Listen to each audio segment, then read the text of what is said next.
Hey, what's happening, everybody? As promised, I'm doing the third and final of the special theory speculation videos on Final Fantasy VII Remake, the character stuff. So we started with Sephiroth. We went through that. We went through Aerith on the second video. So naturally, third video, we gotta do Cloud.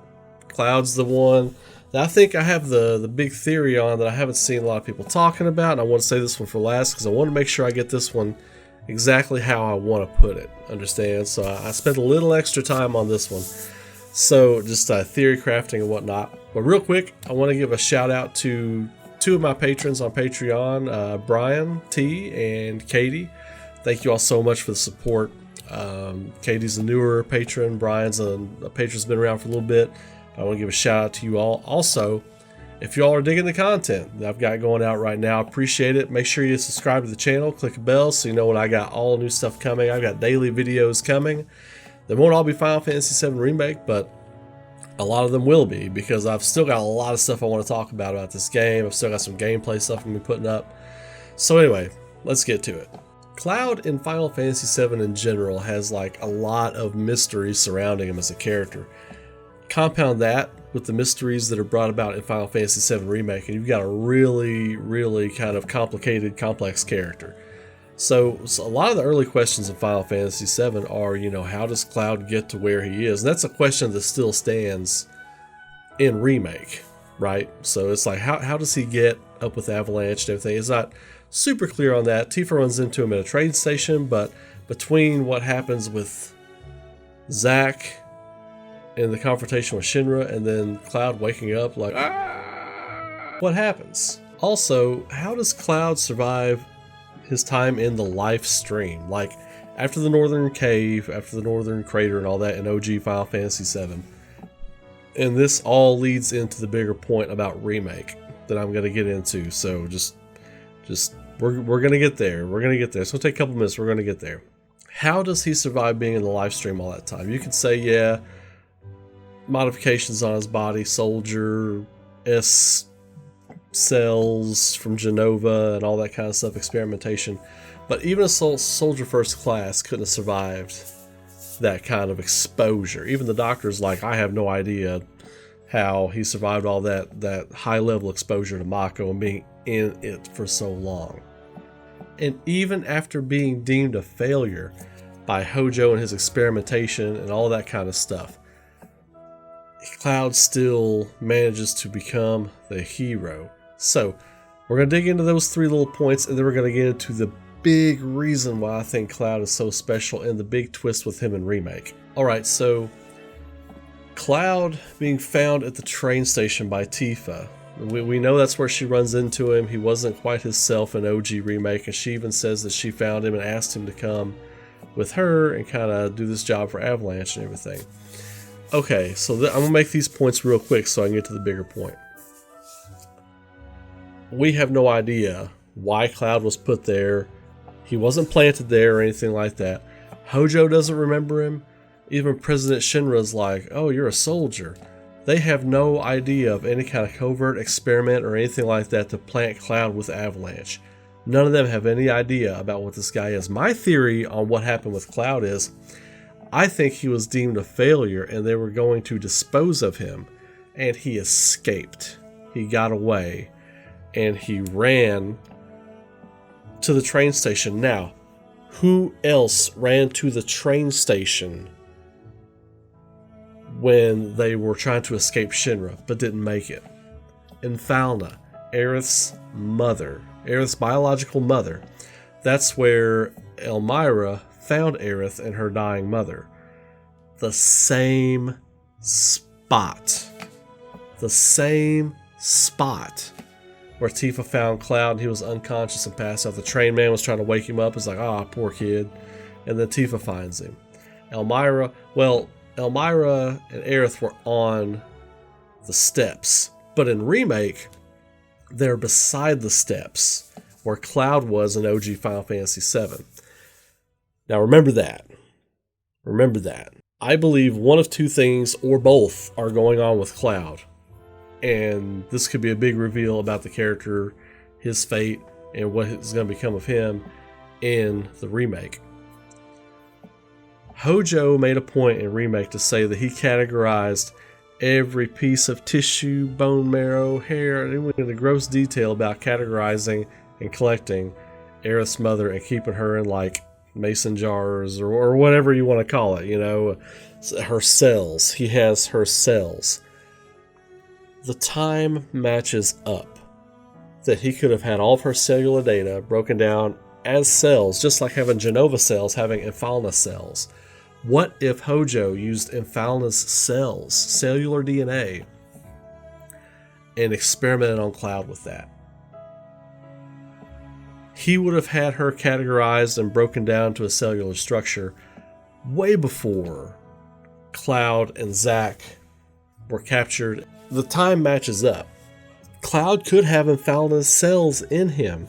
That could be why when he ran from Shinra, he ran to the same place Infalna died. He ran there. Not only that, but he has this deep connection to Aerith, and Aerith has a deep connection to him. It could explain that. It could explain a number of things with Cloud. But here's another thing, and that the Infalna cells could be in play. And the Infalna cells could have been in play because Hojo discovered something about Cloud that no one else knows.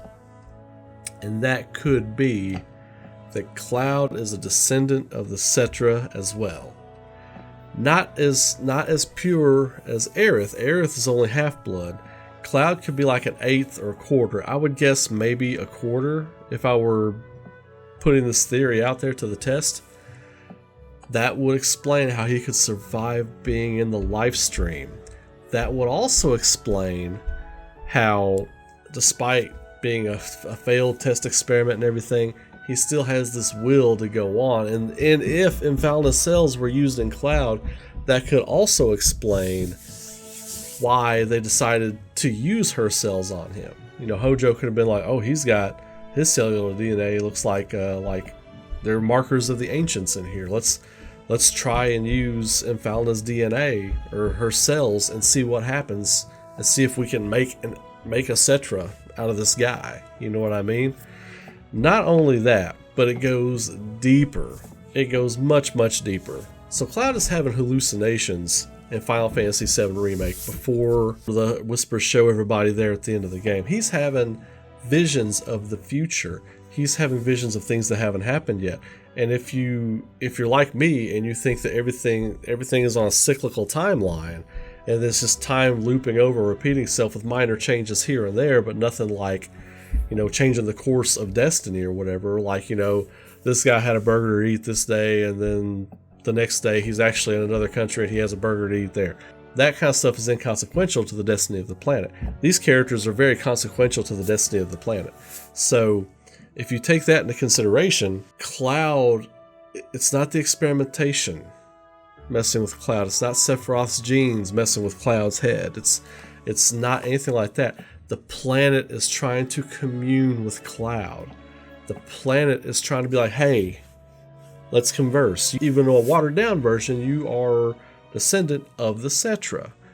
I'm trying to communicate with you here. The planet is trying to tell him things. Another point. We talked about Aerith having a deep, mysterious connection to Cloud, right? Well, that could be Infalna's cells in Cloud, or that could also be she senses that he's like a Cetra, but doesn't know it. Like, she has this connection, this magnetism toward him. And it doesn't to me come off as romantic, right? It doesn't come off as romantic to me, right? It comes off as like brother-sister to me.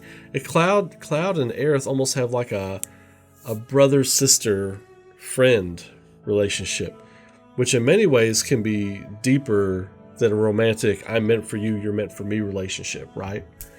Because, you know, if you break up with someone that you were in love with, well, you don't really have much to do with them later on in life. But a brother or a sister, they're there for your life. They're there forever. And that's what I get with Cloud and Aerith. that connection could be based on those two things. If Cloud has Emphalna's cells in him, along with Jenova and Sephiroth's cells, there's a mess going on inside this dude. There is a mess inside this dude if that's the case, right? So, and plus the Cetra lineage speaking to each other. Cloud is closed off to it. He's closed off to the planet talking to him. He's closed off to getting visions. Even the planet shows him visions of Aerith, on the altar, dropping the materia and all that kind of stuff. The planet's showing him all of this stuff. I also have a theory that the only people who can see the whispers are the Cetra and people in direct contact with the Cetra, right? Okay, so remember that. Cloud first sees the whispers, right? He first sees the whispers when him and Aerith touch. She reaches out and grabs Cloud and he can see the whispers all of a sudden. Let's go on to chapter 4, chapter 5, where all the whispers are in the Sector 7 slums and Barrett and everybody are firing at, and Barrett and everybody can see them. They had no contact with Aerith. Who have they had direct contact with? Cloud Strife. They've had direct contact with Cloud Strife. None of them have met Aerith at this point. Not a one of them. Even the Avalanche members like Wedge, Jesse, Biggs. I think, was Biggs? No, Jesse was there. Maybe Wedge was there, but anyway. They have only had contact with Cloud. And at the end of the game, Rufus can see the whispers. He has never seen them before. He says, "What is all this?" Sang looks, and Sang can't see the whispers, right? Sang has had direct contact with Aerith, and it could be like a time thing. It could be like you have to be in contact with them for a certain amount of time or whatever. But Sang can't see them. Rufus can. What did Rufus just do? He just had a duel with Cloud. He had just been in contact with Cloud, and now he can see the whispers. When Aerith touches Red 13 in the experimental chambers or whatever, he now can see the whispers and has knowledge of them. She gave him that knowledge, she imparted that. So Cloud can't do that if he does have Cetra lineage, but I think just the fact that he may be a quarter or an eighth, once you get to 16th, it's kind of too watered down. I think that's a strong possibility to back that up. Another reason why I think Emphalna's cells or Cloud being a Cetra are in play. Nibelheim. Okay? Sephiroth goes mad off the rails in Nibelheim, destroys the whole town, and now we know in Remake, he personally kills Cloud's mother. He gives her the old Masamune through the gut. Why? Why mess with Cloud? Cloud's a nobody at this point. He's not even been experimented on. He's nothing. He's absolutely nothing. Sephiroth hasn't been in the live stream yet. He hasn't absorbed all the knowledge of the ancients and stuff like that. What did he read in the Shinra basement? Could it be that Shinra did an experiment on everybody in Nibelheim? Because it is a Shinra town at that point, with the mansion being based there and the reactor up on Mount Nibel. Could it be a situation where, they quote unquote put Emphalna cells in the water to see what would happen? That would make everybody, at least in Sephiroth's mind, capable of having some kind of connection to the Cetra of the Ancients. What if he looks at the Cetra as what Shinra's trying to do with them, try to use their cells, a perverse thing? Because he looks at Jenova like, my mother was an ancient, but he also knows the Cetra battled Jenova. So he could have a thing against the Cetra. Maybe he wipes out Nibelheim because of that. And if Cloud is descendant of the Cetra, if he's a quarter, that would have made his mom a half. If he's an eighth, that would have made his mom a quarter. And his mom could have been the Cetra part of the parental lineage for Cloud. See what I'm saying? So Sephiroth goes and kills her personally. He doesn't mention anything about it. If he did mention anything about it in the remake time loop to Cloud before he thought he killed Cloud, then we don't know yet, or Cloud doesn't remember. They're already kind of playing up Cloud's rage about Sephiroth killing his mother, and that whole connection they have. So I think that could back this point up too. Sephiroth would have no qualms about killing ancients if he found them, or Cetra. He would have no qualms about it after what they did to his mother. So he had no qualms. So that could be a thing. I think the possibility of Nibelheim citizens being treated by some kind of like Shinra injection or putting it in the water or her cells or whatever, trying to contaminate the residents with, you know, whatever. I think that could totally be in play. Hojo is crazy. Hojo is nuts. He has free reign to do whatever he wants with that R&D division. Another big thing with Cloud, possibly being descendant of the Cetra. Sephiroth goes through a lot of trouble to manipulate Cloud to shut down the Whispers. Why is he manipulating Cloud to do this? You know, why is he manipulating everybody and Cloud is the key to shutting down the Whispers? Because he knows Cloud can't commune with the planet. He knows Aerith has. He already knows Aerith. Sephiroth already knows Aerith. Aerith knows him from their communal with the life stream. I don't know if they've met in the life stream, the consciousness, but they are cognizant of each other. On the highway, at the crossroads of destiny, they start talking to each other like they're in mid-conversation. You know what I mean? Like, she just goes, and you're wrong. And then he just kind of says, those are bound to her, blah, blah, blah, blah. But they're in mid-conversation. Cloud has no idea what is going on. It's like, how do they, you know, he doesn't say anything, but it's like, how they're talking so familiar with each other? Sephiroth knows that Cloud can't commune with the planet. Sephiroth also knows that means Cloud has no idea about what his plan is up to this point. So he would be trying to manipulate Cloud to stay away from Aerith. I don't want you near Aerith. Don't want you talking to her. Don't want you talking to her about me, us, what we got going on, nothing like that. And it would take a Cetra to have the ability to combat and deny the Whispers of what they're trying to do. The whole time Sephiroth is playing double agent with the Whispers, trying to be buddies with them so he can be in with them, but also manipulating Cloud at the same time. Cloud would have to have some kind of abilities as a Cetra to be able to stand against the Whispers, I think. So that's everything I feel like about Cloud being a Cetra. Now, his confrontation with Sephiroth at the end of the game, right? When they go to the edge of creation, Cloud all of a sudden has an idea of where they are. Why is that? He's just a normal dude. He's just a nobody, just a guy from a small town that wanted to be a big hero, you know?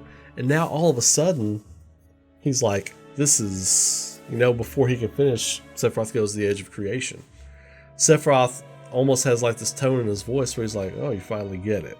You finally get it, you know? But Cloud says it in a way, that line is delivered in a way where he knows where he's at. There's no way in hell he should know where he's at, you know? And then Cloud tries to attack Sephiroth after Sephiroth asks for his help. What does Sephiroth want Cloud's help with? What could he possibly want his help with? If you watch my Sephiroth and Aerith video, you know that I have this theory that Sephiroth knows he can't kill Aerith in this time loop. Killing Aerith somehow, Sephiroth by his hand killing Aerith somehow makes his plans fail. I don't know yet. I don't know what they're going to throw at us on that. Not even speculating on it. I'm just putting that out there.